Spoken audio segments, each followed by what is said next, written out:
El doctor va a hablar alrededor de 40-45 minutos y posteriormente vamos a dar inicio a una ronda de participaciones y pues las respuestas de parte del doctor, así que les pido que afinen muy bien sus oídos y sus preguntas para generar una interacción con nuestro invitado. Adelante.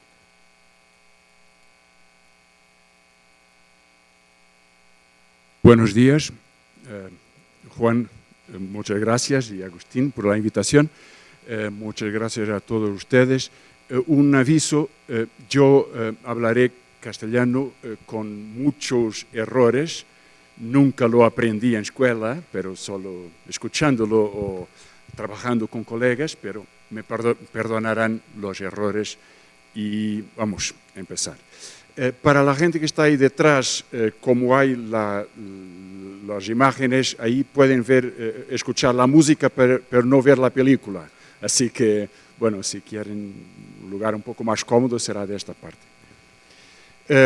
Yo voy a discutir hoy un tema general que es turbulencia en economía.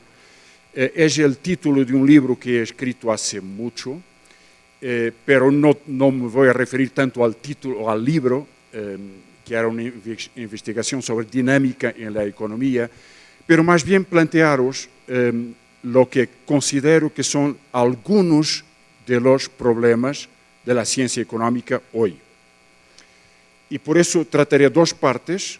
La primera será sobre problemas en economía y la segunda será sobre algunas respuestas, algunas soluciones. Bien, si un profesor vos preguntara en un examen qué es la economía, imagino que las respuestas podrían ser muy distintas según la preocupación de cada uno y de cada una, pero diríamos casi todos, imagino, que es una ciencia social que trata de la sociedad, de las relaciones económicas, del poder económico y del poder social en la historia concreta, pero utiliza instrumentos matemáticos, históricos, sociológicos distintos, con un grado de formalización que es algo más que algunas otras ciencias sociales. Imagino que sería posible tener un acuerdo sobre esto.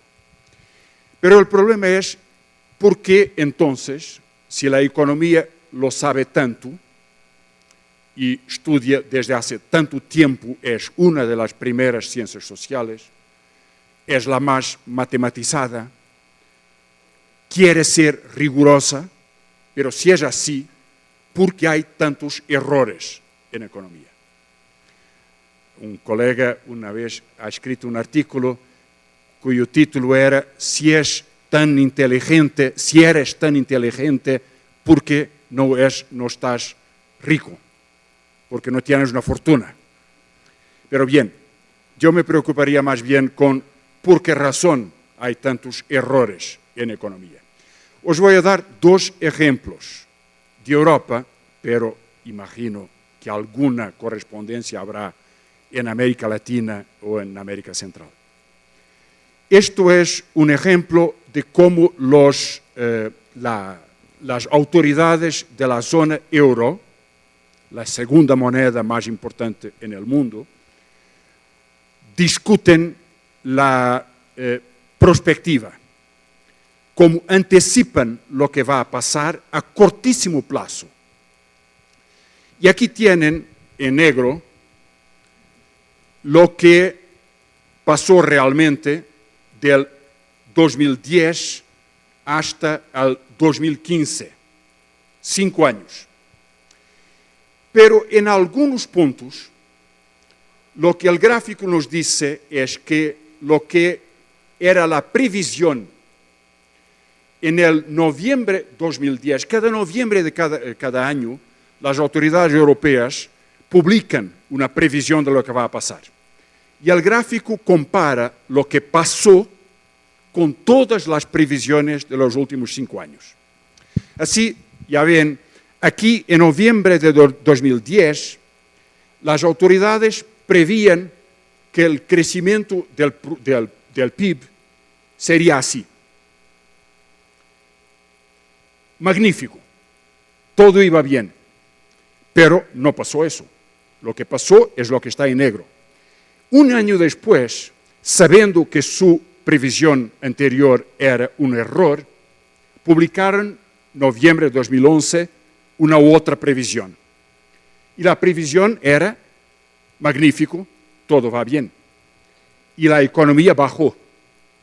Un año después, sabiendo que las dos previsiones anteriores eran errores, se preguntaron qué va a pasar. La respuesta, todo va bien. La economía va a crecer y siguió bajando. El noviembre de 2013, la misma historia, todo va bien. Y subió un poquito, pero nada que se compare con lo que estaba previsto. Es decir, las autoridades de una de las zonas económicas más importantes del mundo, contratando a algunos de los mejores economistas, por supuesto, cuando se preguntaban cómo vamos a orientar nuestra política, qué va a pasar, la respuesta era siempre la misma. Todo va bien. La respuesta era totalmente indiferente a lo que pasaba. Era indistinta según el hecho que siempre había estado errada. Y comprenden que el error era siempre el mismo. De hecho, era para decir que no hay que hacer nada, porque si el PIB va a crecer tanto después de una caída formidable, que es la crisis financiera y económica internacional después del subprime en los Estados Unidos y en Europa, es decir, 2007, 2008 y 2009, una recesión mundial y una recesión fuertísima en Europa. Había que hacer algo para recuperar de la recesión. Pero si la previsión era que todo va bien, entonces la conclusión es, no hay que hacer nada, hay que esperar. Y no hacer nada tenía el precio que después de alguna recuperación, estagnación y recesión de nuevo. Y por eso estamos ahora, 2015, muy lejos del nivel del PIB que Europa tenía al comienzo de la crisis. Pero la política económica era orientada por gente que le decía, no hay que hacer nada. Segundo ejemplo, esto es de Inglaterra, es del Comité Monetario del Banco de Inglaterra. Gente muy inteligente, muy bien pagada, y les piden una previsión para 2 años después de lo que sería la tasa de cambio entre la libra inglesa y monedas de comparación. Y lo que tienen, este es un plazo mucho más largo, son 10 años, 95 al 2005, y a negro tiene lo que pasó realmente. Y en cada punto tiene previsiones, ahora no son anuales, son previsiones mucho más frecuentes, cada 3 meses o algo así. En cada punto viene lo que en esa fecha el Comité Monetario del Banco prevía que sería el cambio 2 años después. Así se lee. Bueno, aquí, por ejemplo, si el 96 les preguntaran cuál sería el cambio, la trayectoria del cambio, bueno, la respuesta sería, en 2 años estaremos en este punto. Y cada trazo es la previsión 2 años después. Bueno, la fotografía es la misma. Todas las previsiones están erradas. Todas. No hay ninguna cierta. Pero hay algo un poco más. Es que el error es siempre lo mismo. No hay ningún cambio en el error. Siempre lo mismo. Es siempre en la misma dirección. Y el error es totalmente indiferente al hecho que el cambio subiera o bajara en la experiencia de los años o meses anteriores. Los dos gráficos lo que nos dicen es que la economía tiene un problema. Tiene contaminación ideológica, es decir, es pura ideología y totalmente ajena a la realidad que se hacen los errores descritos en los dos gráficos, tiene suposiciones, hipótesis erradas y métodos errados. Esta economía es una lástima. No sirve para prever, no sirve para analizar la realidad, no sirve para decidir políticas para cambiar la realidad, no sirve para nada. Bueno, y yo preguntaría en la primera parte, ¿por qué es que la economía está tan lejos de la realidad? Os voy a dar 4 posibles explicaciones, no será todo, pero bien, son algunas explicaciones que me parecen las más importantes. Uno es ideología y cultura. Bueno, esto quizás no se discute en las facultades de economía, es un juego, el monopolio. Ustedes de niños lo jugaron seguro, saben cómo es. Nos dan algunas monedas, algunos billetes de una moneda ficticia y con suerte jugamos para llegar a algunos puntos de la ciudad y podemos comprar las propiedades. Si las compramos, las podemos rentar o, bueno, podemos imponer una renta sobre el colega, el otro jugador, que pasará por la propiedad y con eso seremos ricos y ganaremos el juego si él pierde toda su propiedad y toda su fortuna. Bueno, conocen el juego, ¿verdad?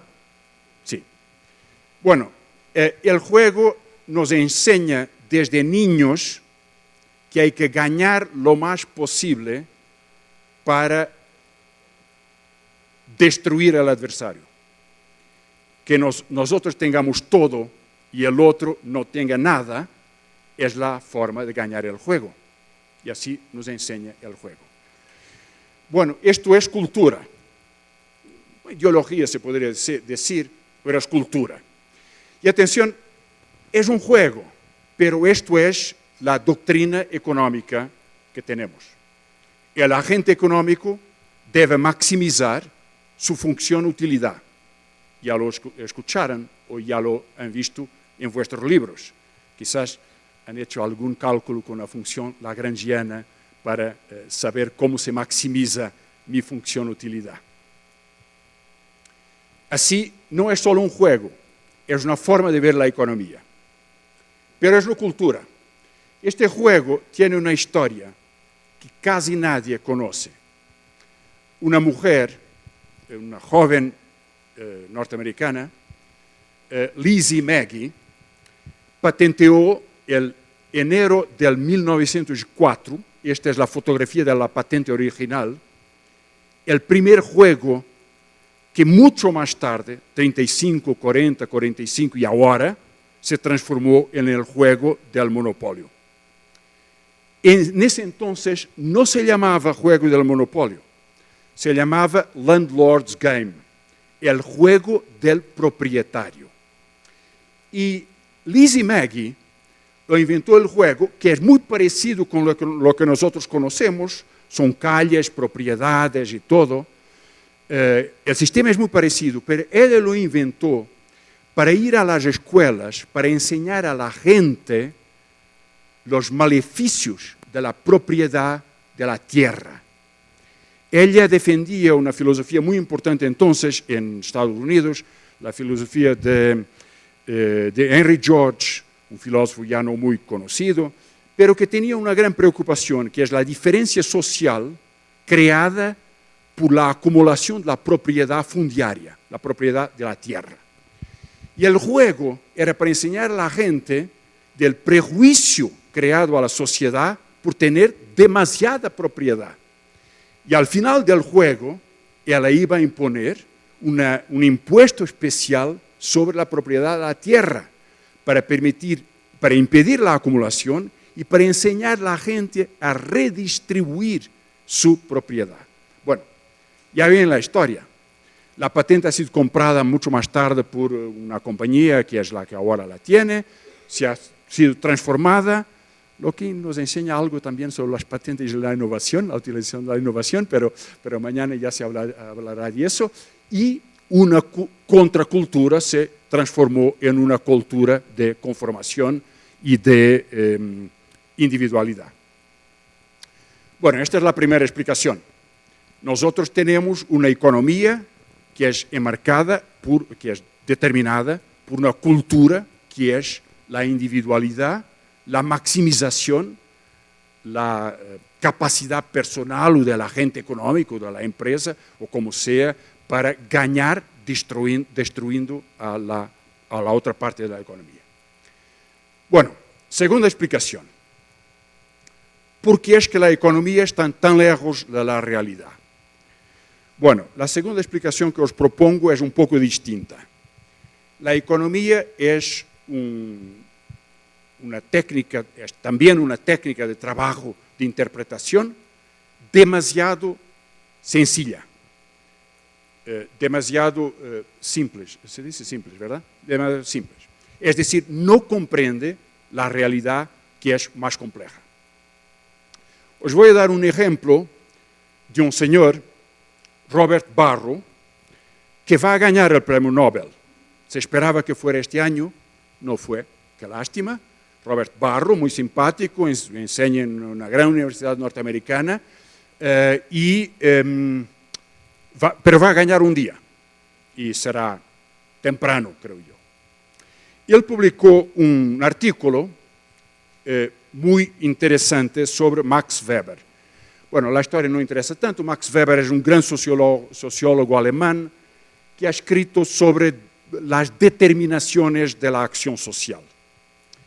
Y Robert Barro publicó un artículo con un modelo matemático muy sofisticado para explicar, para poner el problema siguiente: ¿cuáles son los factores económicos y sociales que determinan la ética en el trabajo?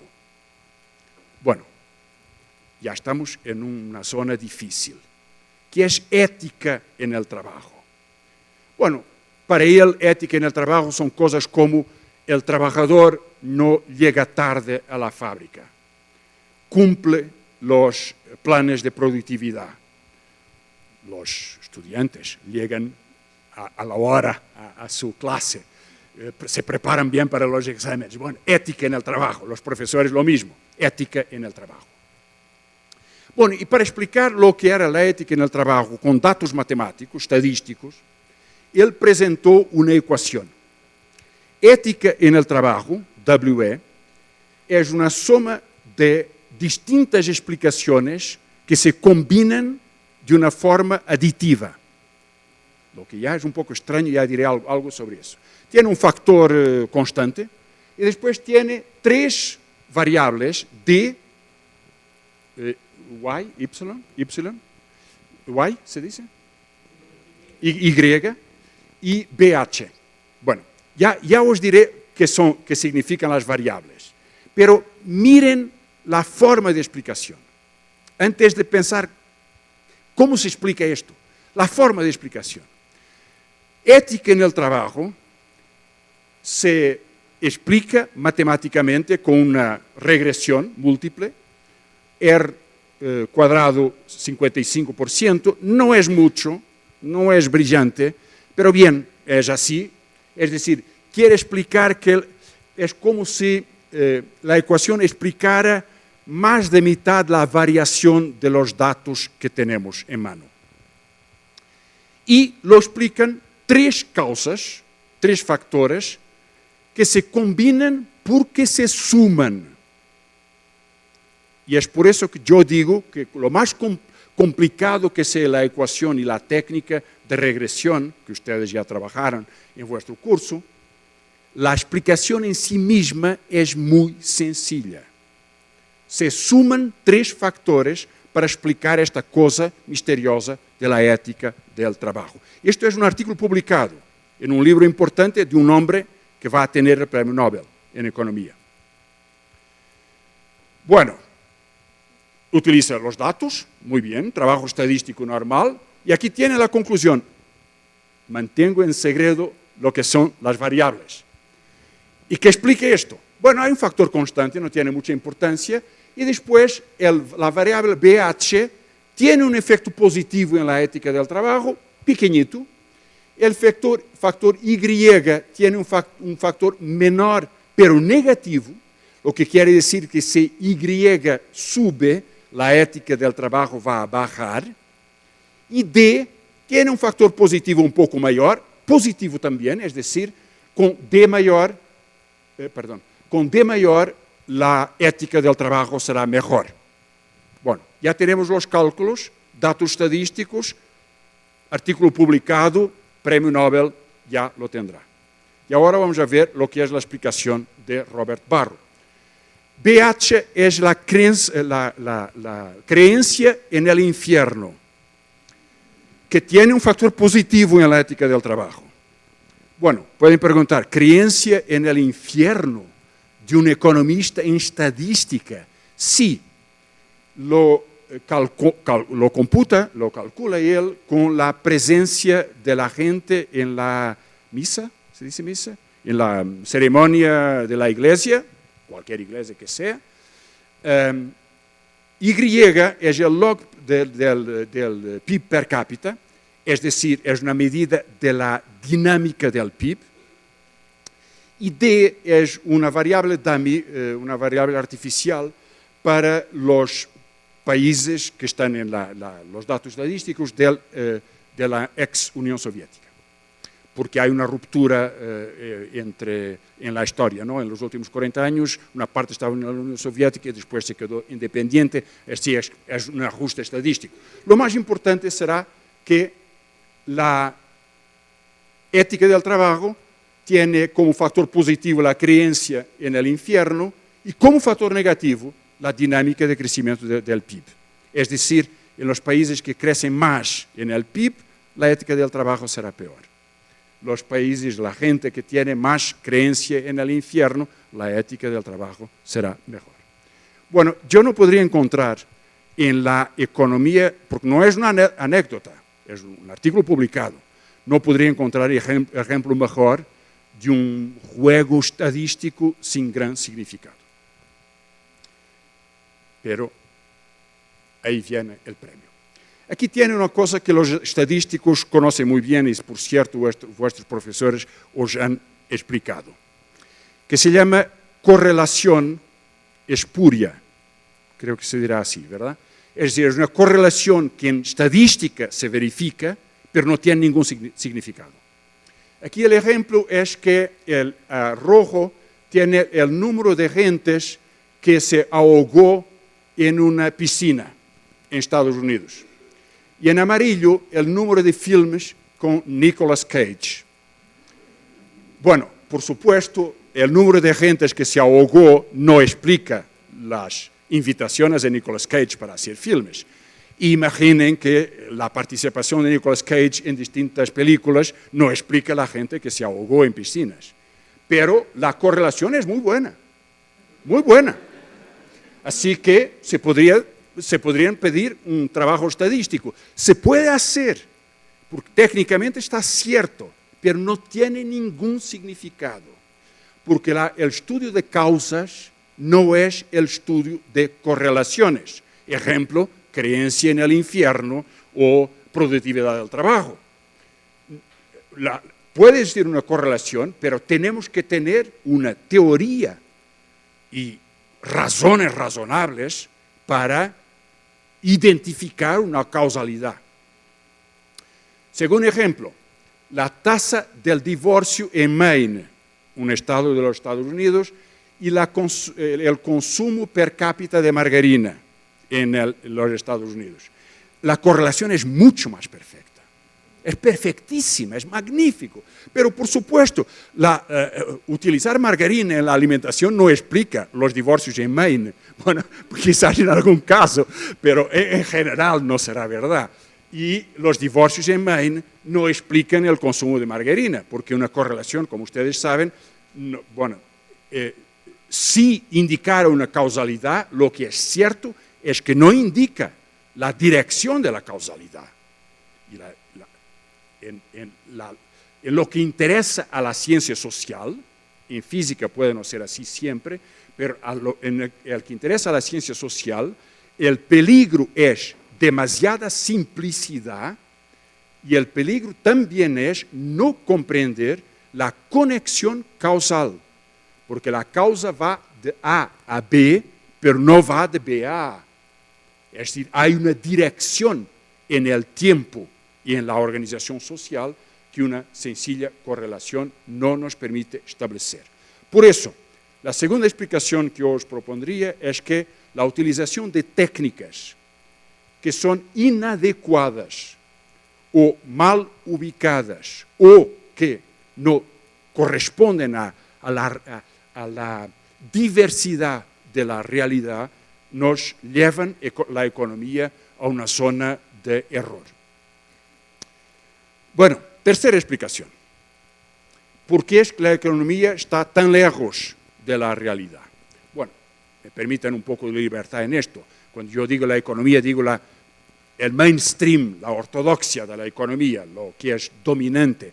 Por supuesto, hay muchos economistas que no trabajan así, no sé, bueno, para no crear confusión. La tercera explicación, el concepto de equilibrio. O creer que la economía es como una parte de la física que estudia situaciones de equilibrio, porque no toda la física lo estudia.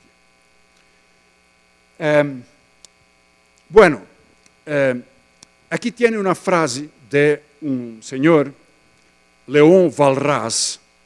León Walras es el padre, uno de los padres, pero quizás lo más importante, lo más influente hoy.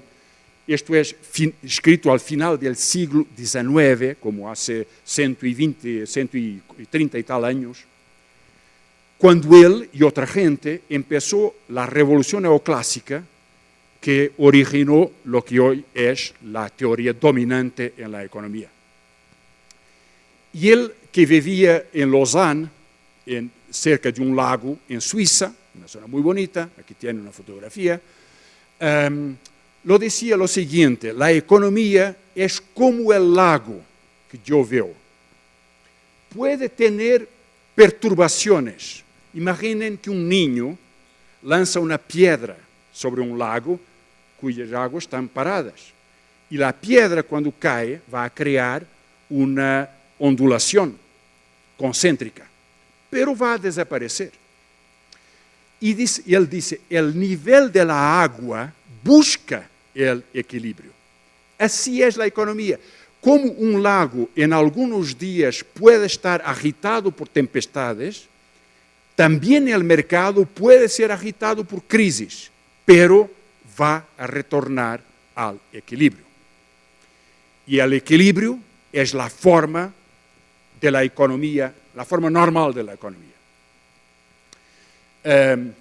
Un joven, entonces joven, ya murió hace muchísimo, Schumpeter, que lo visitó y que cuenta esta conversación, decía, yo pensaba y sentía que esto es un error.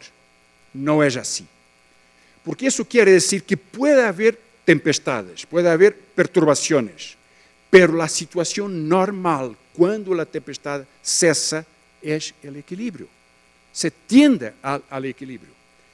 Y, bueno, si ustedes están en el posgrado, en el tercer o cuarto año de vuestra graduación, ya habrán trabajado con modelos económicos, por ejemplo, con modelos de ecuaciones simultáneas. Bueno, un modelo de ecuaciones simultáneas es el equilibrio general de Walras, porque va a obtener una solución que, si el sistema es determinado, es una solución única y es una solución estable en un sistema determinista.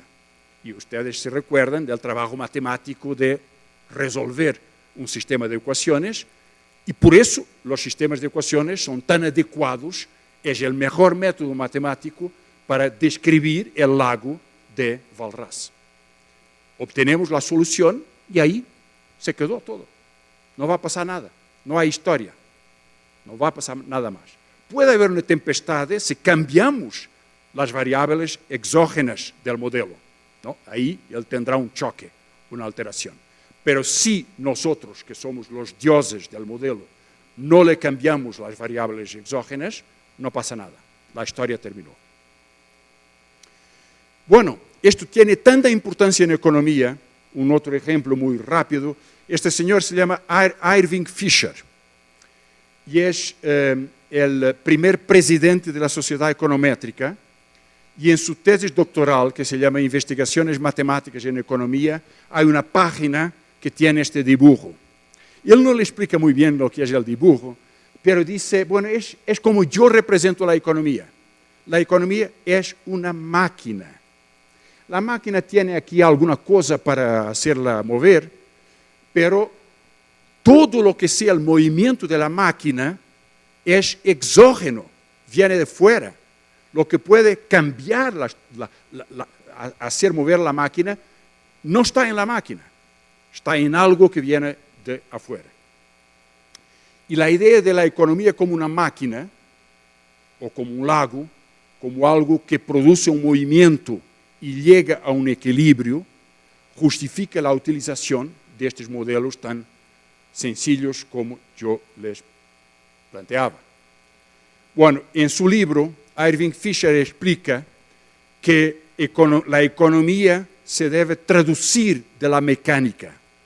Y, por ejemplo, un agente económico es lo equivalente en física a una partícula. Y que la mercancía es el espacio en física, utilidad marginal y todo es como energía y fuerza en física. Esto ha sido un éxito tal en economía que, incluido en formas más trabajadas, aparecen cosas así. Ustedes han estudiado la curva de Phillips, ¿cierto?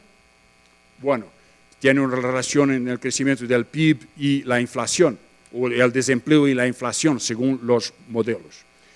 Phillips construyó una máquina, que aquí está, con unos líquidos, para representar la relación, de una forma mecánica, la relación entre desempleo e inflación o crecimiento del PIB y inflación. ¿Cómo se relacionaban? Las ecuaciones aquí están en una versión que es la curva de Phillips aumentada por las expectativas, pero bien, ya los considerarán. Es decir, gran parte de nuestra ciencia se basó en la búsqueda de una máquina representada por un sistema de ecuaciones u otras formas matemáticas, que es una máquina, o una máquina en el sentido mecánico muy preciso. Así fue y así llegó a nuestro tiempo. Bueno,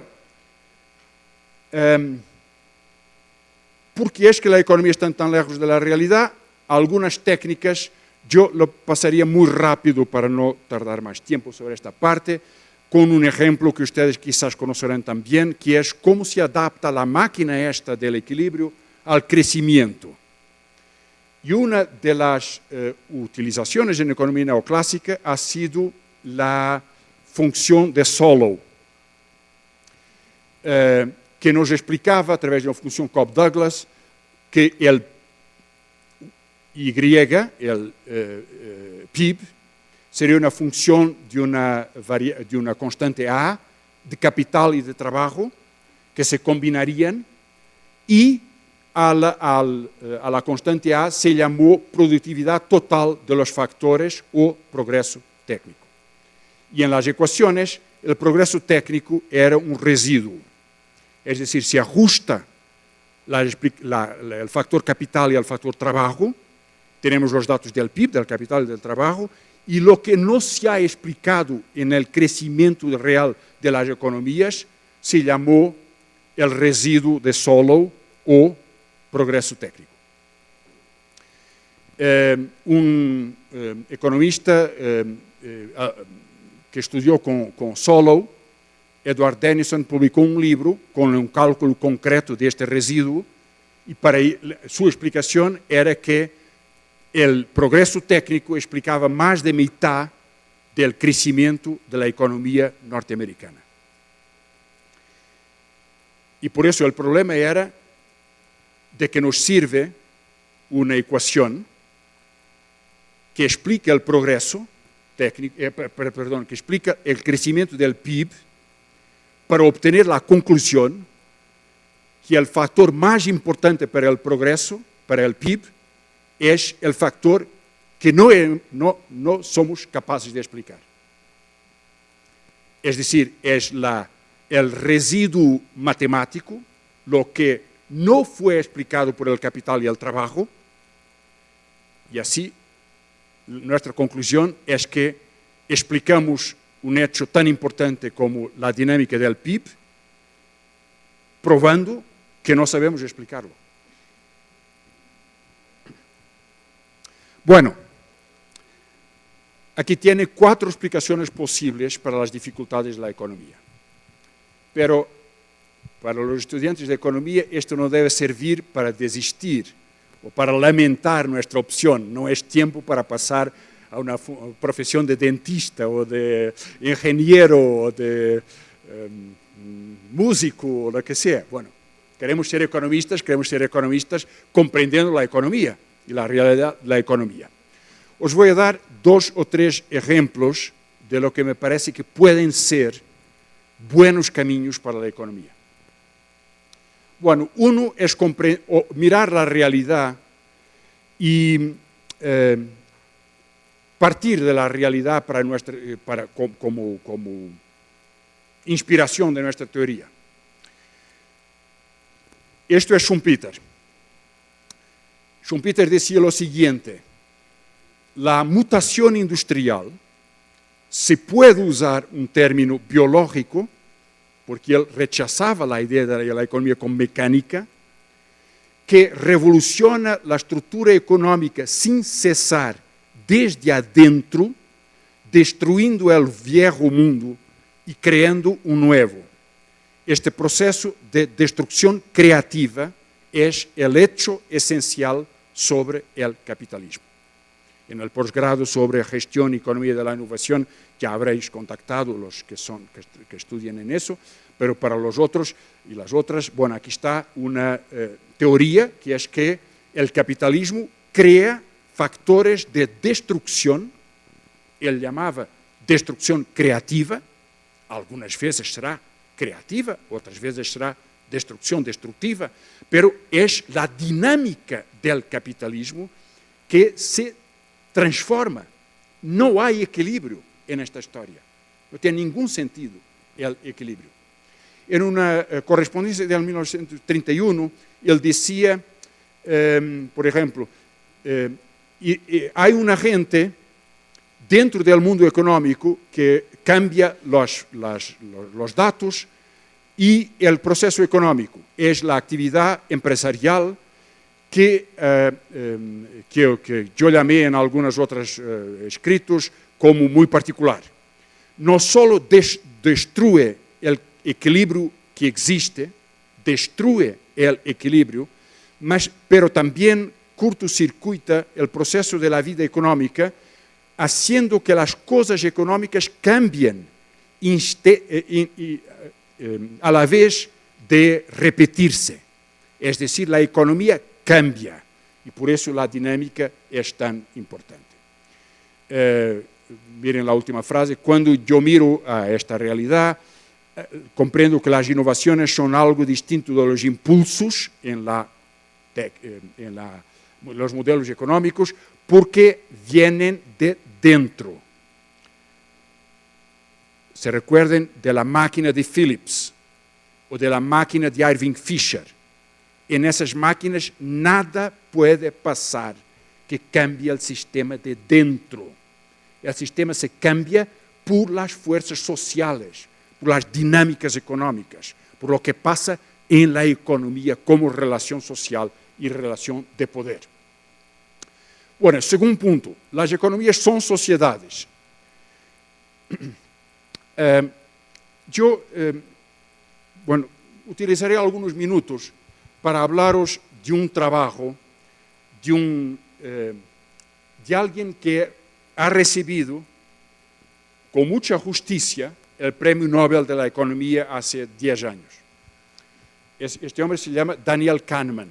enseña en universidades norteamericanas y en Israel.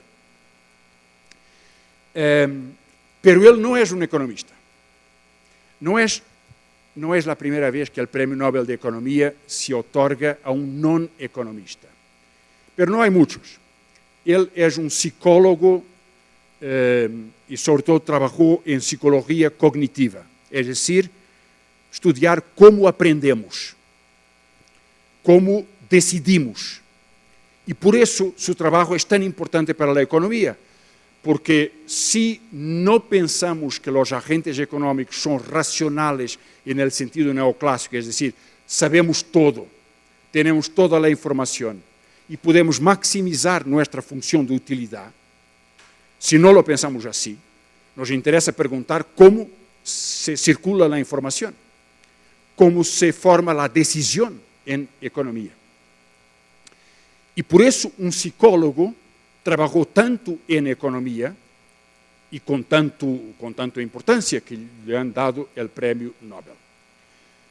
Bueno, yo, más bien que explicar su teoría, os presentaré 2 o 3 juegos de Kahneman, que lo publicó en su libro, un libro que salió en 2012, que se llama Pensar devagar o Pensar deprisa, que es un título un poco raro, pero su idea es que nosotros tenemos 2 formas distintas de tomar decisiones. Una es muy sencilla, es la vida cotidiana, no hay mucho esfuerzo, que es yo decido si voy por esta calle o por aquella, si llamo ahora o mañana o dentro de una hora a alguien con quien quiero hablar, si compro el periódico o no. Bueno, pensar deprisa. Pero otra forma de pensar es cuando el profesor me pone el examen en la secretaria. Yo tengo que responder y tengo que utilizar todo lo que sé y que he aprendido, pensar devagar, con tiempo. Y las 2 formas de razonar son distintas en la forma de nuestra actuación social. Y él va explotando muy en detalle las 2 con juegos y experimentos con la gente. Y esta es una de las partes más interesantes de la economía hoy día. Son experimentos y computación sobre experimentos. Bueno, primer juego. Aquí tienen 3 personas misteriosas, no sabemos, una carpeta, no sé bien qué pasa, un sombrero, ahí está, pero que van en una escalera. Y la pregunta es, ¿cuán racional eres tú? Porque yo os preguntaría, ¿quién es el mayor y el más pequeño de los 3 personajes que están ahí? ¿Qué os parece? ¿Cuál será el mayor? Hay 2 respuestas distintas. El de adelante, ¿cuál? Este es el mayor.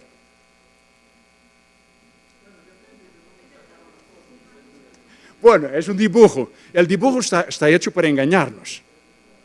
Bueno, hay una respuesta heterodoxa ahí, que los 3 son iguales.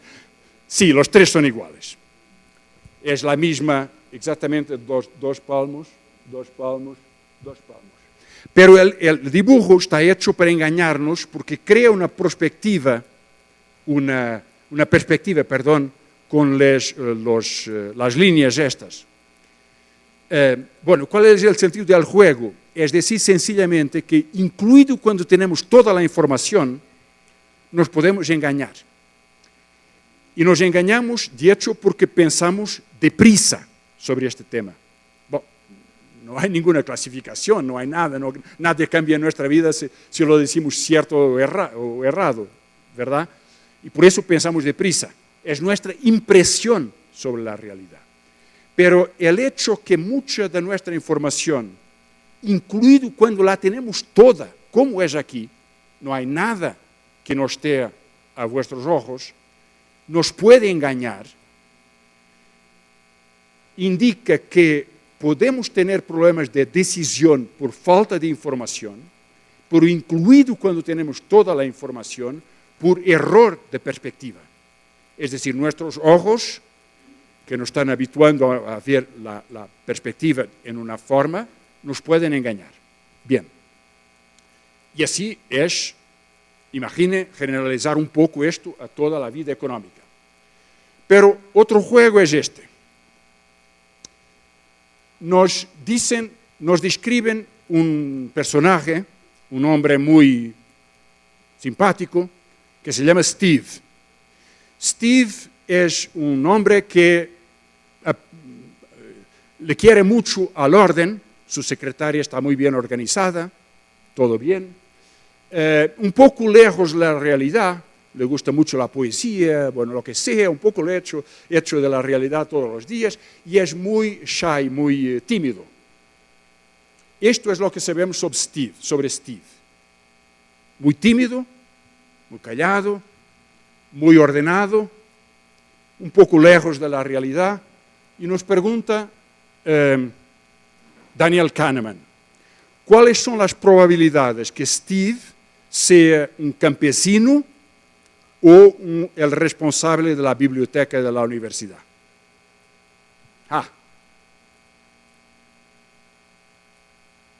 No sabemos todo sobre Steve, pero sabemos mucho, mucho. Y ahora nos pregunta él, ¿Steve puede ser un campesino? ¿Sí? ¿No? ¿Puede ser el responsable, el director o el responsable que nos recibe en la biblioteca de la universidad? ¿Cuál es más probable? Biblioteca. ¿Quién sería por la biblioteca? Vale. ¿Quién sería porque Steve sea un campesino? Bueno, un poco menos. ¿Pero por qué?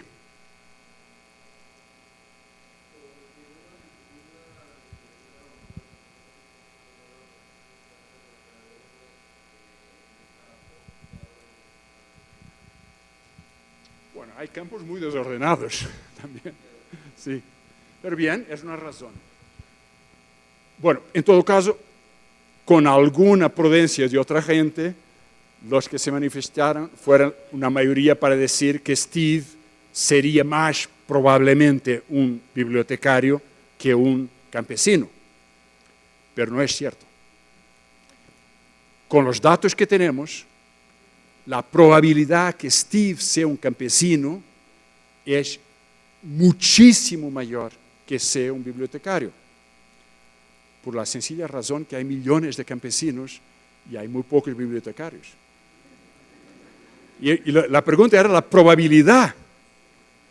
Claro, el truco es que toda la pregunta nos empuja para pensar el organizado, poético, bibliotecario. Pero hay muy pocos, hay algunos miles, pero hay millones de campesinos. Por eso, sin que podamos saber cuántos campesinos son tímidos, organizados y un poco poéticos, porque no podemos saberlo, con la información que tenemos, la probabilidad matemática es muchísimo mayor, incomparablemente mayor.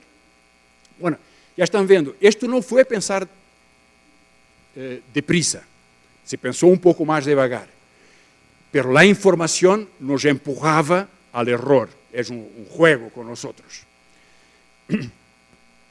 Bueno, esto voy a saltar.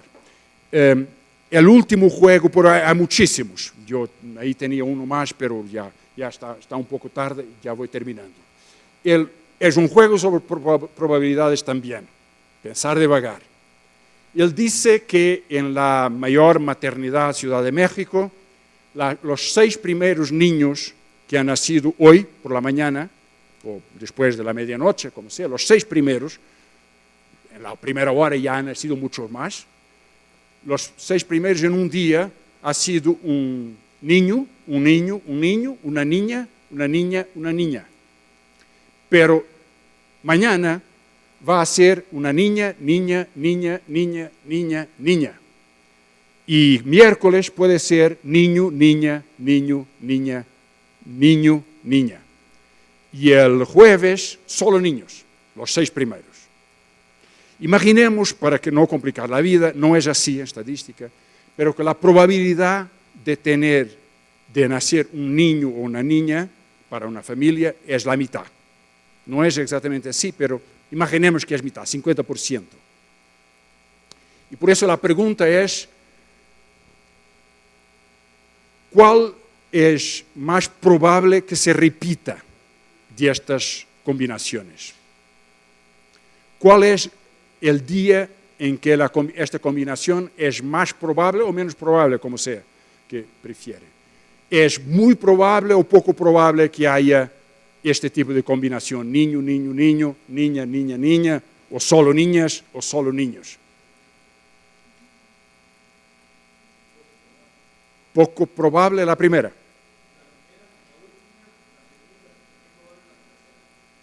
La más probable la tercera. Es como Steve, es muy organizado. Un niño, una niña, un niño, una niña. Bueno, sí, es una respuesta posible. Y estos parecen más extraños, ¿verdad? Solo niños, solo niñas, primero solo niños, después solo niñas. Pero atención, son los 6 primeros. Hoy van a nacer muchos más niños y niñas, ¿cierto? Muchísimos más. Es decir, esto no es una descripción del universo, es la extracción de los 6 primeros, entre la medianoche y 10, algo así. Bueno, una respuesta es el tercero. ¿Os parece bien? ¿Sí? No es solo porque sea un profesor a decirlo. Bueno, de hecho, quizás todos son equiprobables, porque cuando nace un niño, el nacimiento siguiente es un hecho independiente. Por eso esto tiene 50% de probabilidad para la madre. El otro tiene 50% de probabilidad para la otra madre. Y así. La probabilidad de esta combinación es 50% exponente 6. Son todos iguales. Claro que no podría pasar que en un año esto pasara así. Esto no podría pasar. Y nunca podría pasar que en un año fueran todos niños o todas niñas, si fuera un proceso natural, sin intervención médica. Eso no podría pasar, pero esto no es una población, es solo una pequeña extracción de un cortísimo momento y la probabilidad de cada uno de estos momentos es matemáticamente igual. Bueno, todos estos juegos sirven para Kahneman explotar la capacidad de la gente de utilizar sus recursos, sus conocimientos teóricos o de la realidad práctica.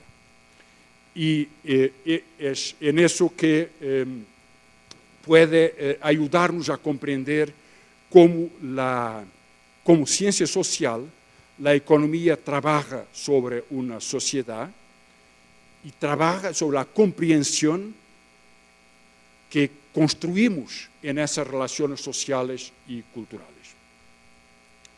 Bueno, 2 puntos más para terminar. La economía como ciencia social trata de procesos complejos.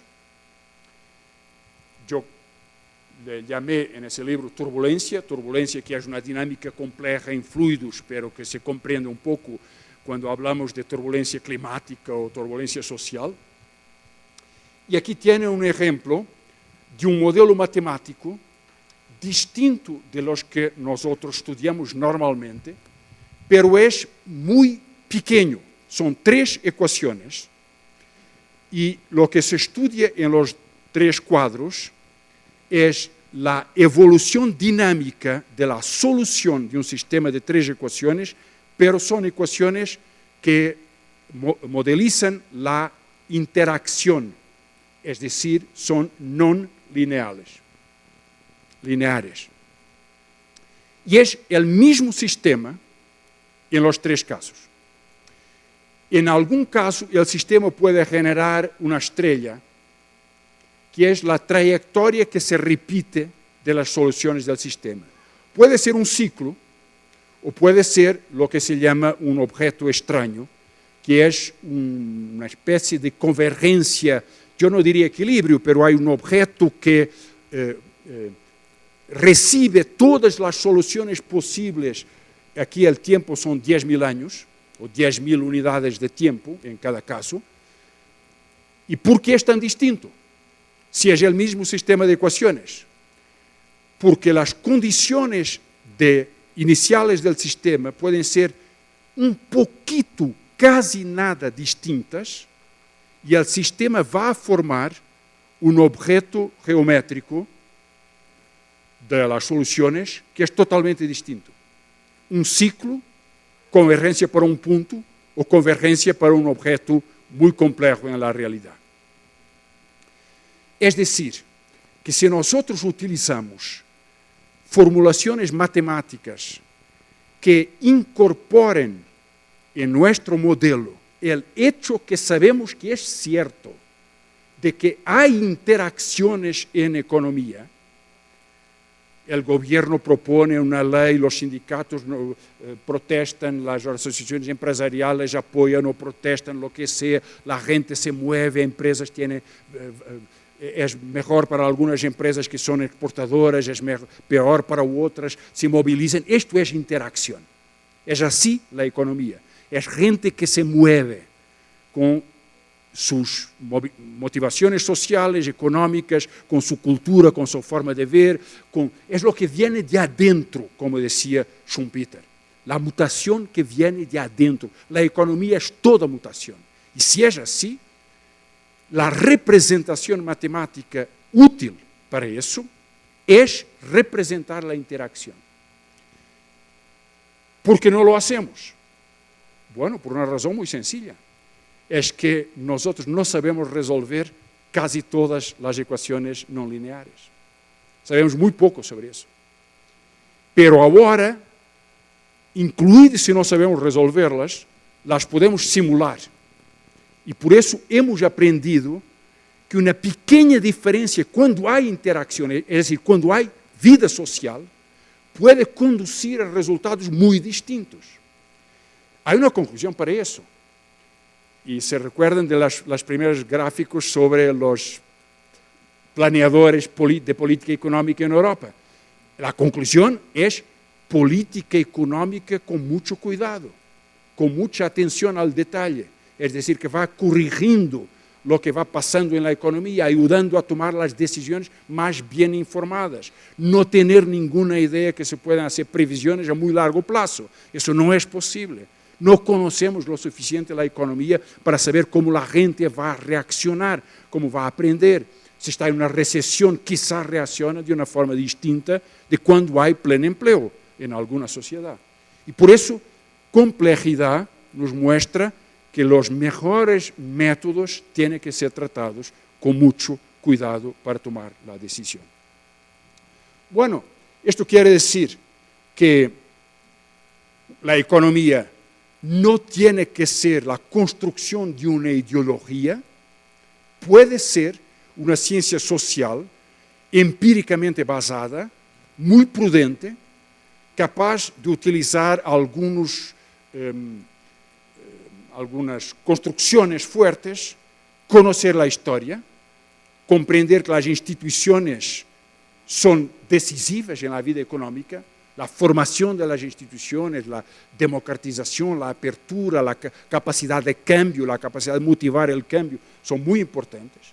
Segundo, que la teoría económica tiene que aprender con la teoría de la decisión, abandonar la idea de la racionalidad de los agentes que lo saben todo, del homo economicus de la teoría neoclásica, comprender que la racionalidad es limitada por información, por capacidad de computación y por conocimiento de la realidad. Y finalmente, que la economía debe utilizar los mejores métodos, los modelos más empíricos, más capaces de representar la realidad, de ajustarse a los cambios de la realidad, comprender que estas interacciones son muy complejas, la economía es un proceso de turbulencia y es dinámica, la economía no tiene equilibrio, la economía tiene que estudiar las crisis, los cambios, la destrucción creativa, para decirlo de una forma, y con eso la economía puede ser un poco menos arrogante, un poco menos, ¿cómo decirlo?, doctrinaria, pero quizás mucho más realista y mucho más capaz de trabajar sobre las decisiones que importan a la gente. Porque finalmente, si es una ciencia social, es una ciencia para ayudar a la gente a tomar decisiones y a poder vivir y construir su democracia, porque es la forma que conocemos de vivir mejor entre nosotros y nosotras. Bueno, muchas gracias.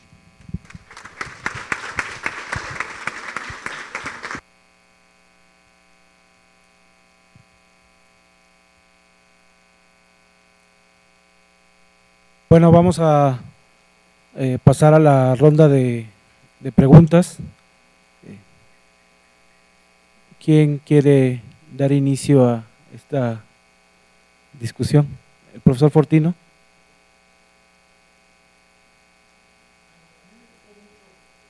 Ahí va el micrófono. Me gustó mucho la presentación.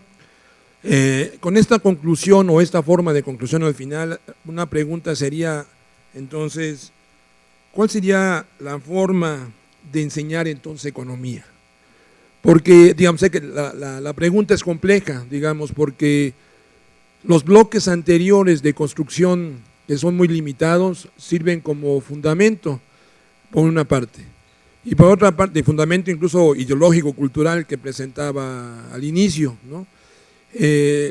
Pero por otra también son como la base de la construcción hacia modelos más complejos. Entonces, la pregunta es, ¿cómo debería, en tu opinión, enseñarse economía entonces en estos tiempos de turbulencia económica, ¿no? Porque yo estoy totalmente de acuerdo en lo que menciona, pero entonces, ¿dónde sería ese cambio? ¿En el posgrado y comenzar en el pregrado con el bloque básico, ideológico?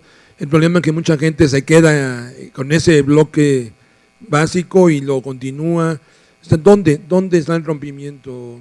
Además de que también se va a enfrentar con la lucha de intereses de la anterior escuela, ¿no? Y muy interesante, felicidades.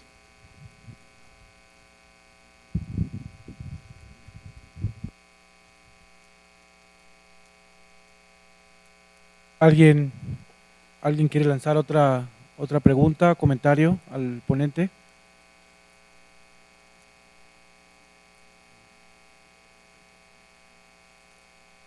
¿Nadie? Allá el joven. Con confianza.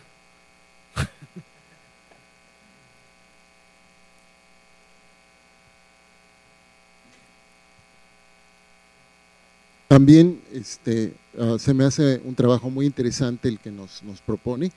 Tal vez una primera pregunta, ¿no? ¿Por qué esta insistencia en una matematización con una idea predictiva de la economía? Entiendo, por supuesto, que hay intereses políticos y sociales con la idea de que esta ciencia tenga algún apoyo, digamos, social, pero digamos, como lo presentó, yo veo la economía como bastante histórica y me pregunto ahora, y además, bueno, lo ha puesto por acá, me pregunto qué tan válido puede ser la predicción histórica, ¿sí? Si lo que quiero es, digamos, como subrayar la analogía entre la economía y la historia.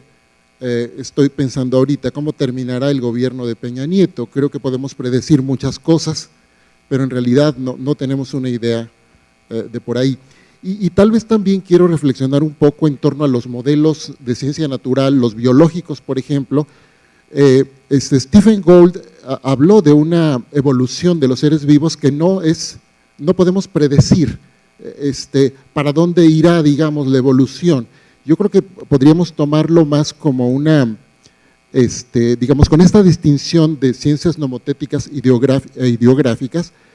Yo creo que hay una, digamos, como una tendencia a hacer la nomotética, muy de leyes, de predicciones, pero yo creo que habría que orientarlo un poco más hacia el lado ideográfico. Por ahí va pues pregunta su punto de vista respecto a estas reflexiones. Gracias. Joven. Alza la mano porque no te ve.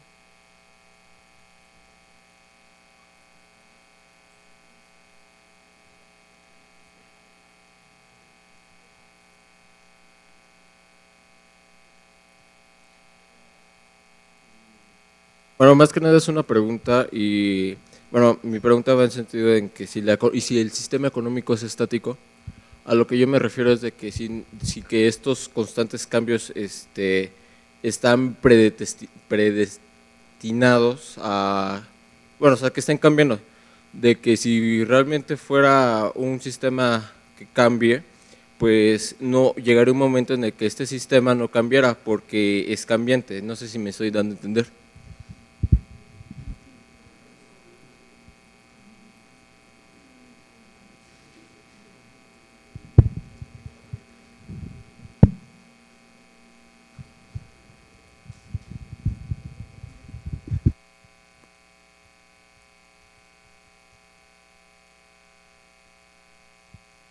Bueno, sí, bueno, muchas gracias. ¿Cómo enseñar economía? Bueno, yo no tengo una respuesta muy completa para eso. Además, yo creo que hay que pensar siempre los planes de los cursos, como los vuestros, con lo que es la realidad del país y cómo ha evolucionado. Así que yo no me atrevería a hacer nada que pueda ser considerado como una sugerencia porque no conozco lo suficiente para tener una opinión con cualquier fundación. Pero en algunos casos a donde he trabajado en mi facultad es, como la mayor parte, yo no sé si se aplica aquí, pero como en muchas partes del mundo, muy dominada por la economía ortodoxa, digamos así, por la economía neoclásica, por su forma de tratar la combinación entre matemática y teoría económica, muy marcada por los modelos como forma de representar teorías. Y hubo una discusión hace algún tiempo. Yo volveré mañana a hablar sobre eso por lo de la crisis, de la recesión, pero la discusión era esta. Ya habían pasado 5 años después de la crisis financiera, del crash del subprime, y que es una recesión mundial. Y 5 años después, en mi facultad, se enseñaba equilibrio general como el padrón de la teoría económica. Es decir, vivimos 5 años de una crisis financiera que ha destruido una parte importante de capital. Desempleo de masas en los países más desarrollados y desempleo de siempre muchísimo en otros países del mundo. Y se estudia equilibrio general. Es decir, bueno, hay que estudiar la crisis también, ¿no? Hay que estudiar qué significan las recesiones. Y por eso mi sugerencia, bueno, y eso se está aplicando ahora, era introducir alguna área disciplinaria donde se estudia finanza comportamental, crisis, teoría de los ciclos económicos y de las crisis. Yo creo que es interesante tener una disciplina sobre economía del desempleo, estructura social del desempleo. Yo creo que se justifica en mi país, que es Portugal, y quizás en otros, tener una disciplina sobre economía de la pobreza, que son las relaciones informales, cómo se organiza la gente, cómo toma decisiones. En el MIT, en Boston, hay hoy un laboratorio de economía experimental solamente dedicado a la decisión, a la toma de decisión de la gente en la lucha contra la pobreza. Yo creo que está bien, que es interesante ver cómo reacciona la gente a estímulos sociales, económicos, culturales, cómo discute, cómo se forma información, cómo se influye en la decisión política de los gobiernos, lo que sea, la distribución social. El éxito del libro de Thomas Piketty sugirió que estudiar la desigualdad es muy importante hoy día. Así, yo creo que hay que, bueno, un buen curso enseña a la gente a trabajar con los distintos instrumentos. Yo creo que hay que estudiar equilibrio general, hay que estudiar estadística, hay que estudiar matemática, hay que estudiar sistemas de ecuaciones, hay que estudiar ISLM, los modelos keynesianos o de tipo keynesiano, modelización de ese tipo, y hay que estudiar cosas que nos acercan de teorías más dinámicas, más evolutivas, más realistas y de los problemas de la economía. Yo creo que ningún estudiante debería salir de un curso sin tener la capacidad de tener autonomía por sí mismo o sí misma para saber cómo estudiar, si le interesa, tanto la economía de la finanza como la economía de la pobreza, la desigualdad como las estructuras sociales. Yo creo que un curso debería ser eso. Por supuesto, el posgrado tiene que ser, es más especializado, ¿no es cierto? Más, se orienta más, pero creo que eso todo es muy importante. Eso tiene algo que ver también con la cuestión suya. La matematización de la economía tiene muchas razones, como usted lo sabe muy bien, por supuesto. Una es que la economía se presentó después de la Revolución Neoclásica como la princesa de las ciencias sociales, y era la princesa porque era la que era más cercana de las ciencias naturales. Y eso se daba por la utilización de modelos matemáticos y de formulaciones como la física lo hacía. Por supuesto, yo creo que la biología nos enseña más para procesos dinámicos, indeterminados históricamente, que la física por sí misma. Hay una anécdota que es la contradicción de Alfred Marshall, uno de los fundadores de la economía neoclásica, si bien con una variante muy particular. Pero Alfred Marshall, cuando escribió su libro sobre la mecánica económica, hizo una introducción diciendo: yo preferiría escribir sobre la biología económica, sobre la utilización de la economía como biología, es decir, como dinámica. Incluido él decía una expresión muy curiosa, que es: la biología es la Meca, la ciudad destino de la religión, si fuera así, de nuestra ciencia. Pero no llegó ahí, Es decir, comprender que hay indeterminación histórica, que la vida no está cerrada, que no se han resuelto, que es un conflicto abierto, que es un campo de influencias, que es la vida social, es así que tiene que ser la economía.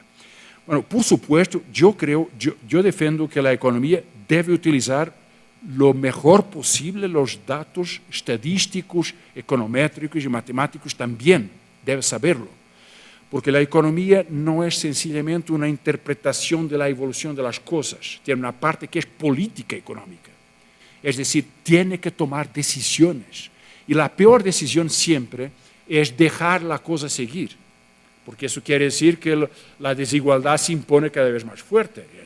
El cambio desigual es así, es que los más fuertes serán cada vez más fuertes, los más débiles cada vez más débiles.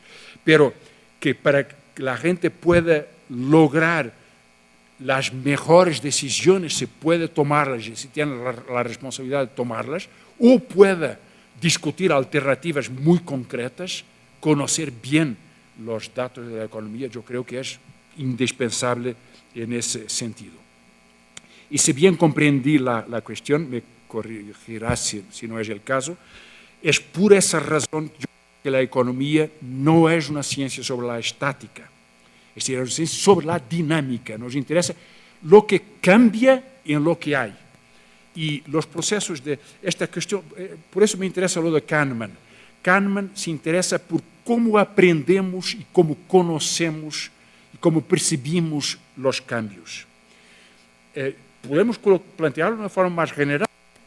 Es decir, cómo es que la economía utiliza las capacidades de cambio para tener opciones. Lo que no quiere decir que la dinámica sea siempre progreso. Ven lo que pasa en Grecia hoy. Grecia sufrió por imposición de políticas de austeridad una recesión que es una pérdida de 25% de su producto. En la historia de Europa, bueno, yo no conozco lo suficiente América Latina, pero me dirán ustedes, pero en la historia de Europa, una pérdida de esa dimensión solo pasó con guerras, Y ahora Grecia pierde 25%. Y eso es el resultado de una política, es decir, garantizar una renta financiera por la presión de la deuda exterior del país y utilizar todos los recursos de la producción, es decir, una dinámica de destrucción sin creación, para empujar el país a aceptar estas determinaciones. Por eso, el hecho de estudiar la economía como una dinámica quiere decir procurar opciones, procurar alternativas. Es decir, en el siglo XIX, sabe, el término macroeconomía y microeconomía no existía. Economía se llamaba economía política. Era el único término que nuestra gente tenía en nuestra ciencia. Nuestra ciencia no se llamaba economía, se llamaba economía política. Es decir, discutía distribución entre clases sociales, estructuras sociales, cómo hacerlo. Grandes discusiones, las discusiones de las importaciones cereales de Inglaterra, del salario, de la industrialización, bueno, todo eso. Y lo perdimos en algún sentido, pero el hecho es que la economía es siempre una decisión sobre cómo va a vivir la gente, nuestra gente. Y por eso yo creo que es tan importante tener esa posición de buscar los cambios y optar sobre los cambios, que pueden ser malos, buenos, bueno, pueden ser muy, muy distintos. Vamos a abrir otra ronda de participación. Allá la señorita. Bueno.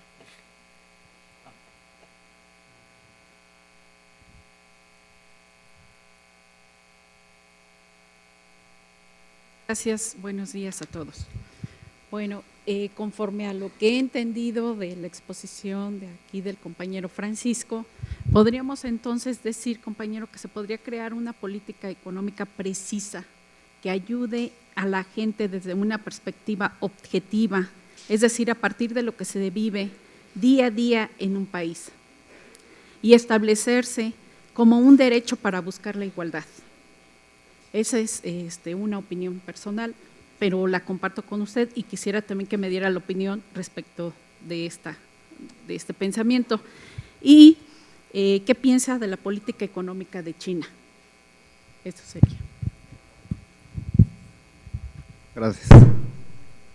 Bueno, yo pienso que parte importante de lo que vimos ahorita en la presentación es que la economía, si se quisiera llegar a otro nivel, si se quisiera trascender, tendría que haber una integración de distintas disciplinas que contribuyan a la economía como tal. Vimos los avances con Daniel Kahneman de la psicología cognitiva, también se vio un poco con la cuestión de los modelos complejos, la cuestión de sistemas dinámicos, incluso hasta algo de teoría del caos y demás.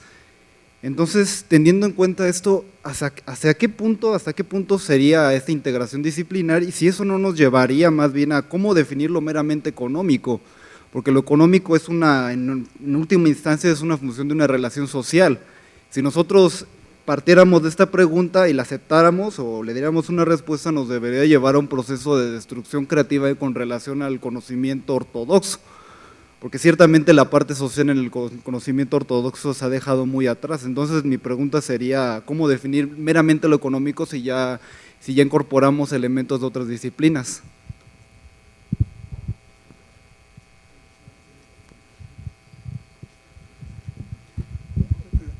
Bueno, no, como estuve fuera, no sé si alguien ya hizo la pregunta, pero de todas formas va.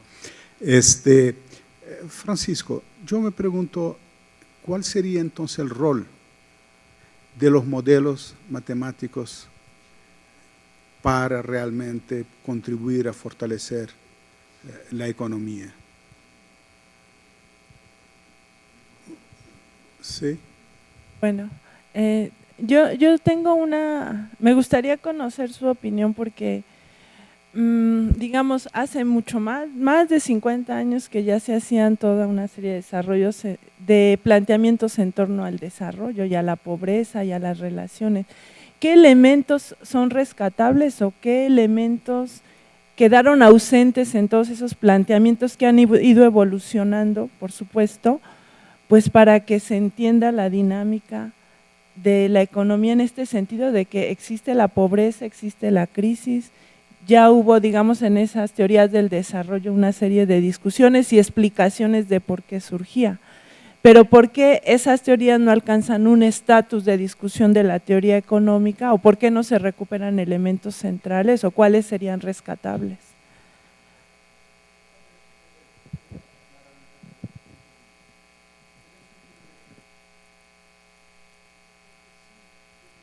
Tener un espacio los modelos económicos, pero no es inmediatamente obvio cuando ves la situación de que todo se quiere medir y todo se quiere medir, como hay una obsesión por datos y medición, pero sin embargo que muchas veces resultan abigarrados y difíciles de entender o con poca capacidad explicativa.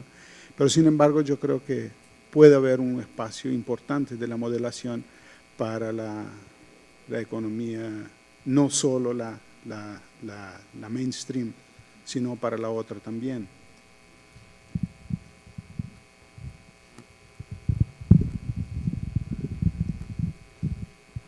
Bien, buenos días. En el posgrado de la maestría en Economía y Gestión de la Innovación tenemos la suerte de que creo que la visión predominante es evolutiva para hacer el análisis de todos estos fenómenos.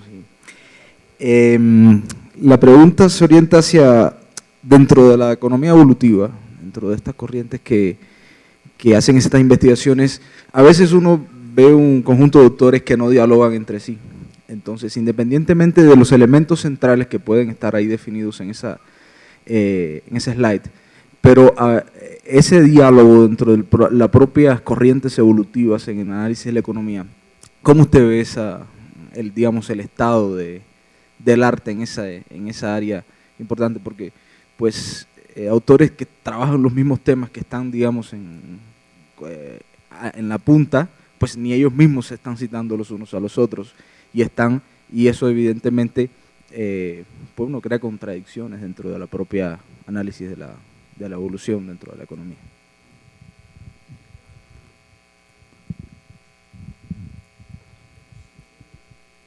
Bueno, muchas gracias de nuevo. La primera cuestión de esta ronda, si la política económica debe ser o puede ser precisa y objetiva, después de lo de China.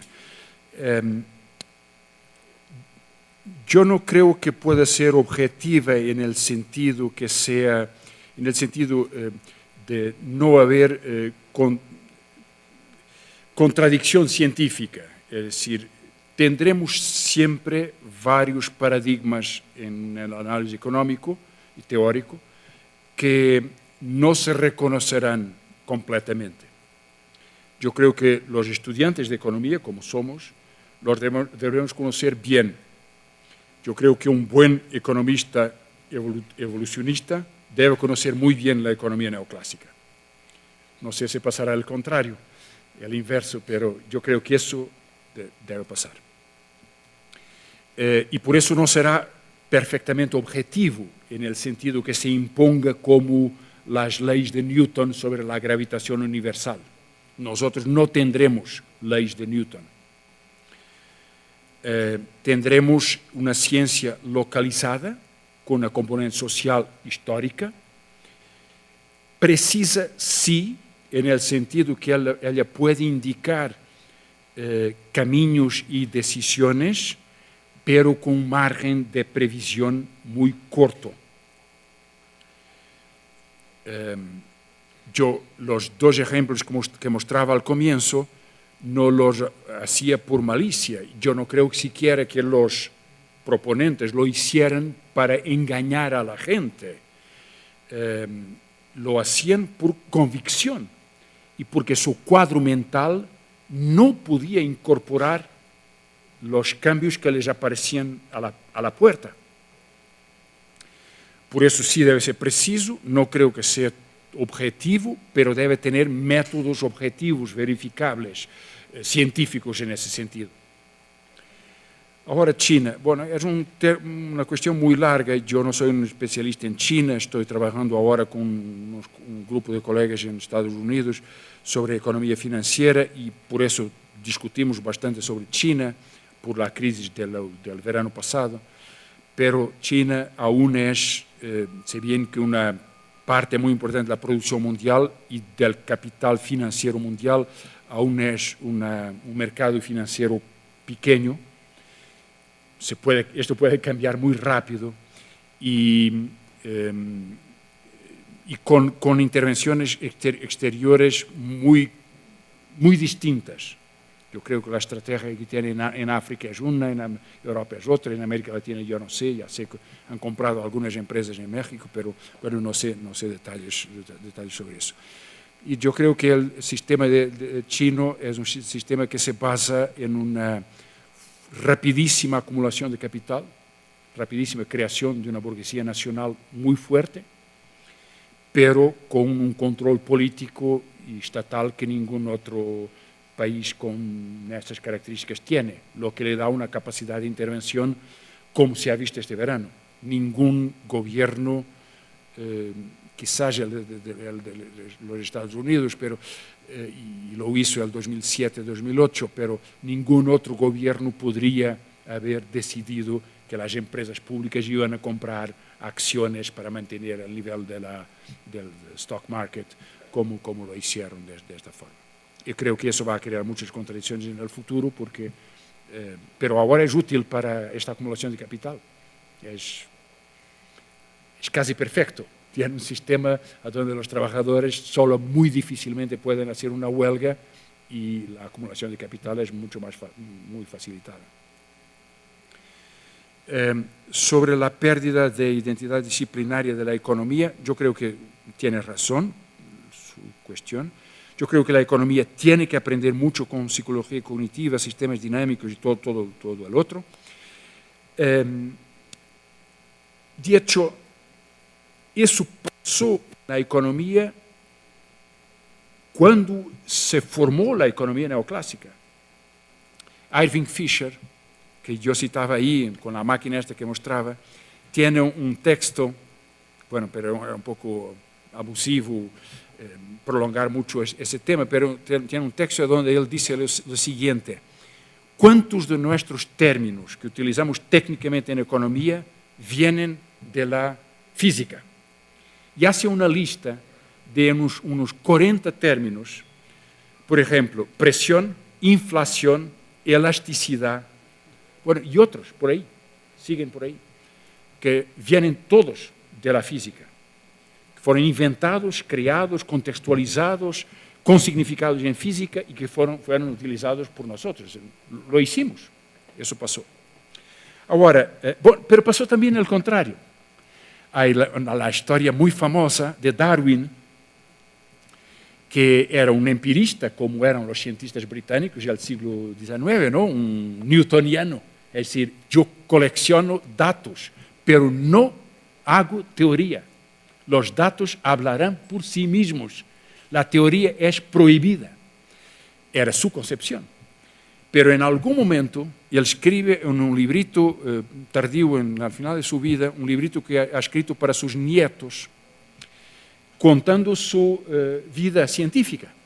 Y él dice, yo no sabía cómo organizar mis datos.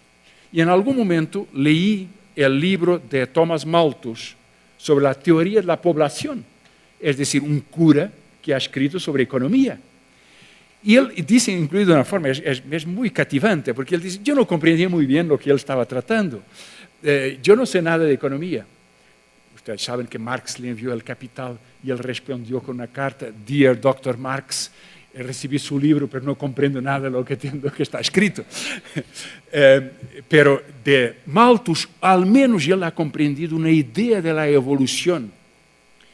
Y escribe a sus nietos, yo finalmente tenía una teoría que venía de la economía, que yo no conozco, pero la teoría en economía me inspiró a hacer una teoría en ciencia. Un poco como los economistas fueron a la física, Darwin fue a la biología.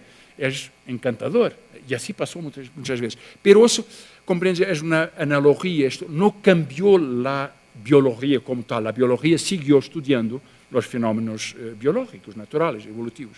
Yo creo que la economía tiene que aprender muchísimo con historia, sociología, antropología, psicología cognitiva, todas estas ciencias de gestión, decisión, que viene mucho de ciencias de gestión, muchas cosas así, pero seguirá trabajando sobre las relaciones económicas, relaciones de poder en el sentido de la economía.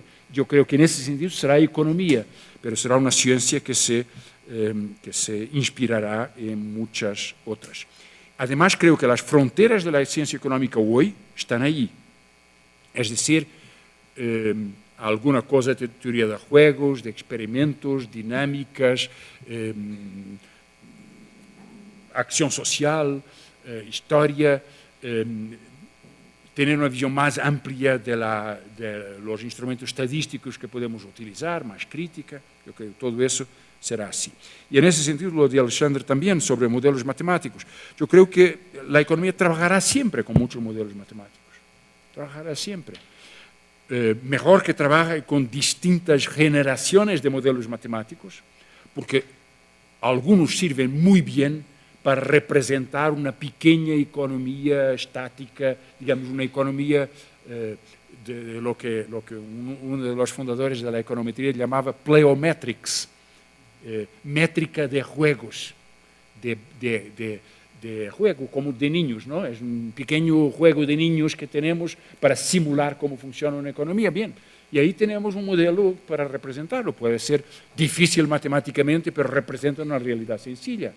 Los grandes modelos macroeconométricos de los años 40, 50 y hasta ahora más o menos, con 200 ecuaciones, pero es así que funcionan.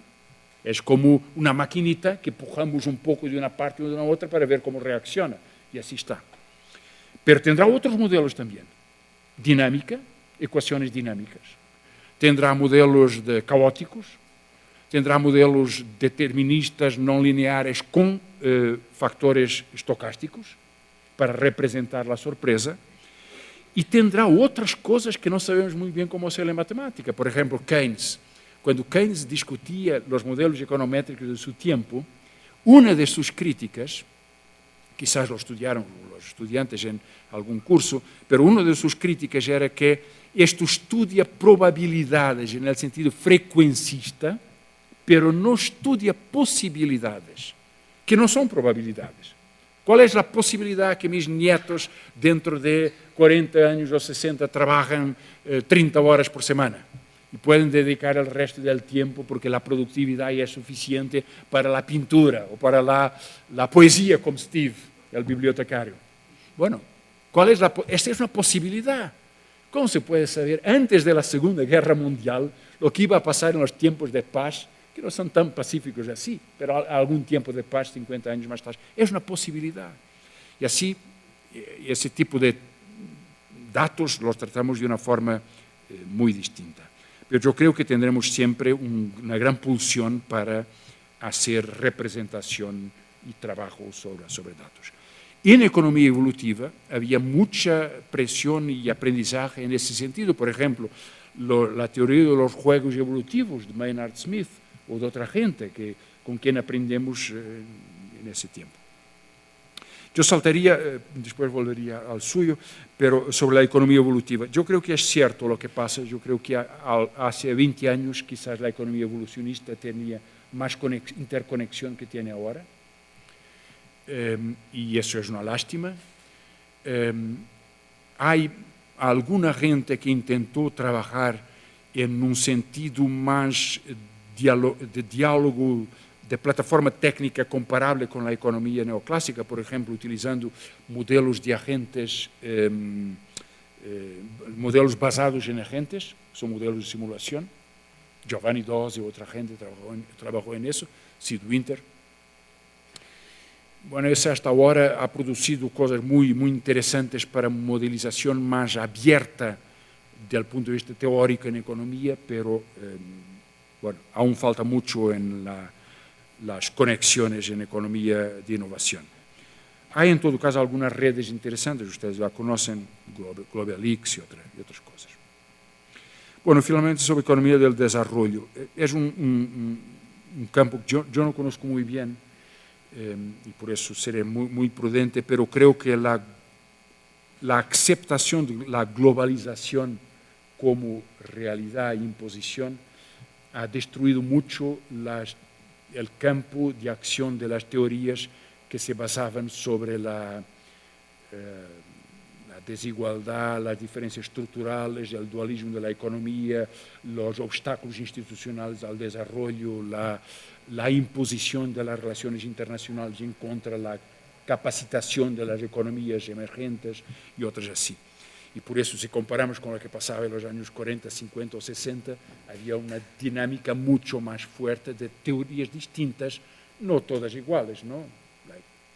El estructuralismo en América Latina quizás ha tenido su tiempo y ya no tiene tanta influencia o tanta relevancia, pero es cierto que la combinación entre gobiernos que representaban una aspiración nacional a resistir a la globalización, en América Latina hubo varios, y el hecho de la globalización, en algunos casos después incorporado por estos mismos gobiernos, quizás sea el problema de Brasil, condució a una crisis política y teórica que es muy complicada.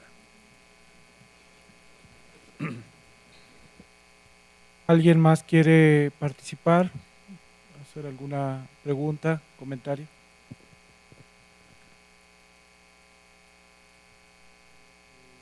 Para agradecer a Francisco por la presentación, por traernos, digamos, a la discusión de la universidad esta temática. En mi calidad de jefe de departamento de producción económica hay varias preguntas muy interesantes que emanan de esta exposición. Es el tema de cómo enseñar economía. Por supuesto, ya han salido muchos estudiantes del nivel de licenciatura que estaban presentes, pero en realidad nosotros tenemos aquí una licenciatura básicamente de 3 años. El primer año es un tronco común, en el que los estudiantes ven más bien metodología de investigación y aprenden un tanto la filosofía xochimilca. No estás muy al tanto de esta forma de enseñanza acá, pero que tiene que ver un poco con algo que tú comentabas, es decir, cómo se enseña a los estudiantes a ser autónomos en términos del aprendizaje. Ese es un poco el esfuerzo que se hace en esta universidad. Tenemos 3 meses, escasos 3 meses, que se le dedica a que los estudiantes exploren básicamente economía clásica, centrada en los 3 grandes, en Smith, Ricardo, Marx. Algunos profesores harán el esfuerzo y darán un poco de fisiocracia, mercantilismo y quizás adelantan algo del surgimiento de la escuela neoclásica con Marshall. Y esto, y no más economía clásica. Después tienen un bloque, como tú has comentado, que ya retoma más bien la corriente dominante, que es microeconomía. Primero las bases en términos de una teoría del comportamiento individual del consumidor, de la producción, las estructuras de mercado, modelos de competencia imperfecta, es lo básico que se da prácticamente en cualquier curso, en cualquier parte del mundo, lo tenemos aquí. Son 2 cursos de microeconomía. Y luego se abre un bloque macro, ¿verdad?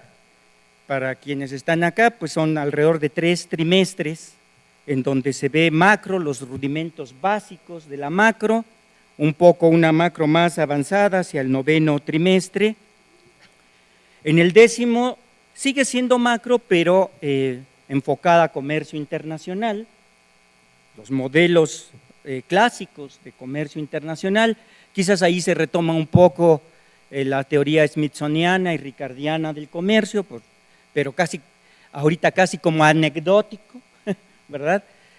Y después tenemos un curso mucho más enfocado, digamos, a América Latina, donde se ven algunos problemas del desarrollo de América Latina, y finalmente en el último módulo, crecimiento y desarrollo, mucho más crecimiento que desarrollo. Yo creo que a desarrollo se le dedicará 1 mes. Y dentro de eso una parte muy pequeña para vincular economía, desarrollo y medio ambiente. Digamos, ese es un esquema general de lo que es la licenciatura. La línea central es economía ortodoxa. No es que, digamos, dentro de la enseñanza de la licenciatura, los profesores muchas veces no hacen el esfuerzo de controvertir algunas de las ideas neoclásicas, pero en realidad es una parte marginal. Los estudiantes, en tanto herramientas, conceptos y técnicas, están mucho más formados en la línea de la economía ortodoxa y lamentablemente, debo decir, poco familiarizados con opciones alternativas de interpretación, cosa que me parece deberíamos intentar cambiar, incluso desde el nivel licenciatura. Sabemos que en el nivel de posgrado se abre el abanico de opciones, pero muchos de los estudiantes no egresan a nivel de posgrado, no van hacia el nivel de posgrado. El grueso en realidad sale a desempeñarse ya como profesional en algún lado y van con esa formación. Entonces ese es, digamos, un problema importante. Hay una pregunta interesante de una persona que decía, bueno, ¿y por qué este esfuerzo de la ciencia económica por matematizarse? Tiene que ver justo con un tema de cultura y de ideología que viene, vamos a decir, de los siglos XVII, XVIII, porque el éxito de la astronomía, de la física, fue muy grande en explicar los fenómenos de esos campos. Es decir, si ustedes tienen a Newton explicando la gravitación universal, el movimiento de los planetas, etcétera, y es ampliamente exitoso porque da una explicación muy avanzada para su tiempo de cómo funciona la dinámica de los cuerpos celestes, pues entonces se convierte en un modelo para muchas ciencias, la economía incluida. Se pensó que esas técnicas y formas de razonamiento podían ser utilizadas también en ciencias sociales y particularmente en economía. Y el esfuerzo que se hizo por introducir la forma de pensamiento, la metodología y las técnicas matemáticas fue muy grande en economía, buscando precisamente eso. Y lo otro es que estuvieron casados con la idea de que solo se es científico si es formalizable matemáticamente y puede ser medido. Otra cosa que no sea eso, bueno, pues es una ciencia primitiva, ¿no? Una disciplina poco avanzada, no muy creíble. Entonces había que esforzarse mucho en matematizar y demostrar que una ciencia social como la economía podía tener fortalezas matemáticas muy fuertes y de hecho han avanzado increíblemente en eso. Hay lugares en el que estas herramientas matemáticas son más complejas que las que puede tener un ingeniero. Entonces, eso le dio cierto caché científico a la ciencia económica.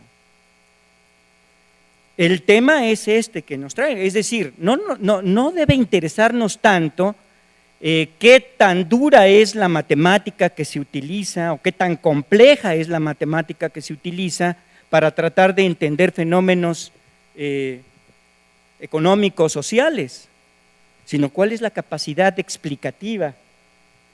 Y en ese sentido, si nosotros vemos los textos clásicos de los clásicos, la matemática utilizada ahí y el nivel de matemáticas, es decir, la complejidad de las matemáticas no era más que aritmética y un poquito de álgebra.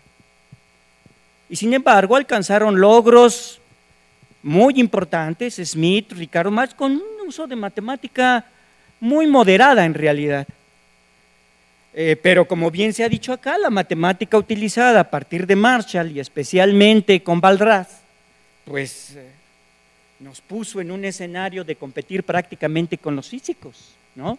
El modelo de Romer, pues es un modelo complejísimo de crecimiento, ¿no? Que usa una matemática que era solo conocida en altas esferas de los matemáticos. Romer, físico, de origen.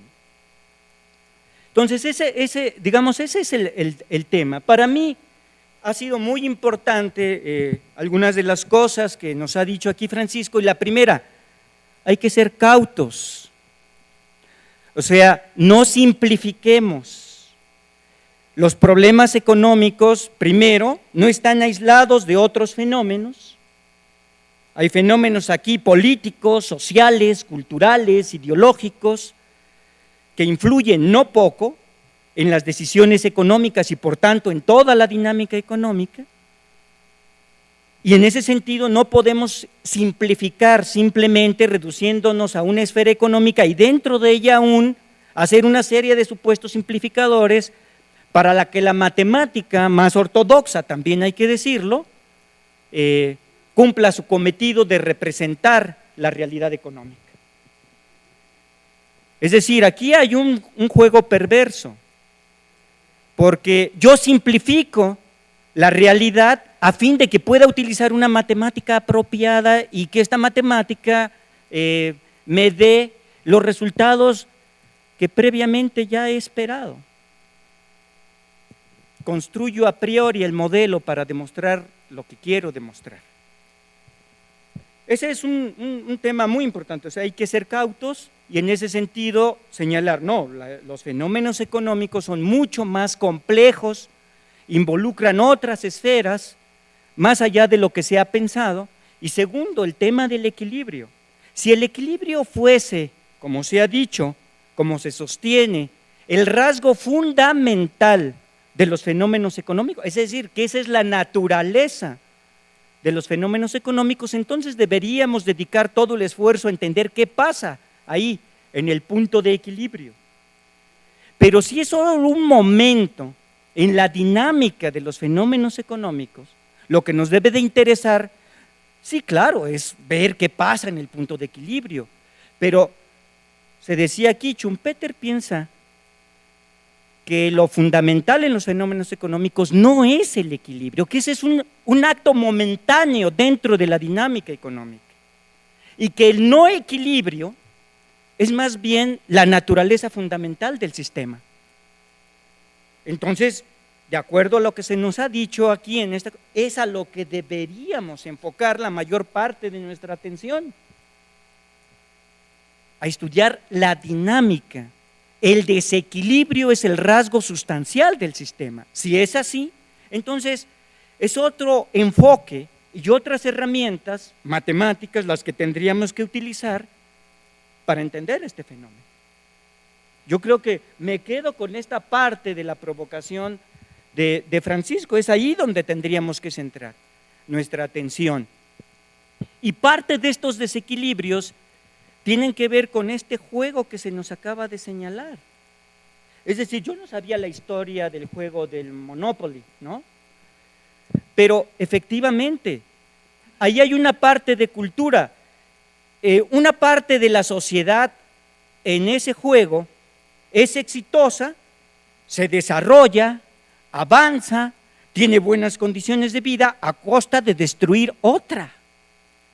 Pero destruir otra quiere decir que les genera caos, que les genera desequilibrios importantes y problemas que no se circunscriben solo a la esfera de lo económico, sino que se derraman en lo social. Y luego lo social, pues, se revierte sobre los fenómenos económicos. Pero estoy diciendo los fenómenos económicos y sociales como si fueran cosas distintas, como si la economía no fuese algo social. Y ese ha sido otro de los problemas, ¿verdad? Que a veces decimos desarrollo económico y social. ¿Y qué es la economía? ¿Qué es? ¿Eso no es algo distinto de lo social? ¿O es una parte fundamental de la vida de lo social? Quisiera terminar este comentario porque comparto muchas de las ideas que aquí se nos han expuesto y en la idea de esas, no exactamente el ejercicio que hace Barro, ¿verdad?, de esta adición de variables para determinar una conducta ética del individuo, pero es muy común por los economistas hacer esto, Es decir, la agregación simplificadora de elementos individuales que se supone nos dan un todo que se comporta como el individuo. O sea, como si el todo no tuviese propiedades distintas de las partículas que lo constituyen. Y esto es también algo tomado totalmente de la física. La física piensa que si yo entiendo el comportamiento de un átomo individual, ¿verdad?, puedo conocer los efectos sucesivos a lo largo del tiempo y entender la cadena de reacciones, desde el Big Bang hasta la vida humana, en toda su complejidad, ¿no? Si yo entiendo cómo se agrupan las partículas, las leyes que las rigen, determino todo. O sea, hay una causalidad, una sobredeterminación, y esto se aplica a los fenómenos sociales, a los fenómenos humanos. Somos agregación solo de individuos que nos dan un comportamiento total. Ese es un problema metodológico importantísimo para la ciencia económica. Entonces, creo que aquí está expuesto brevemente en esta discusión que nos ha presentado en menos de una hora Francisco, discusiones trascendentales para nuestra disciplina y para nuestra formación profesional. Pues agradezco mucho esta exposición y pues no sé, muchas gracias. ¿Alguien más quiere tomar la palabra, hacer un comentario, pregunta? ¿No? Bueno, los esperamos el día de mañana a las 12. El doctor Francisco Lousá en el auditorio Francisco Javier Mina dictará una conferencia titulada Crisis del capitalismo y austeridad. Esto se celebrará aquí abajo en el auditorio Francisco Javier Mina a las 12 del día, y a las 10 de la mañana en la sala Xochicali se realizará una charla informal que también dictará el doctor Francisco Lousá, respondiendo a la pregunta de cuál es la agenda actual de investigación sobre la teoría económica de la innovación. La sala Xochicali está ubicado aquí en el tercer piso, justo enfrente. Esto es a las 10 de la mañana y a las 12 la conferencia. Si ya no hay más preguntas, comentarios, pues los esperamos el día de mañana. Muchas gracias.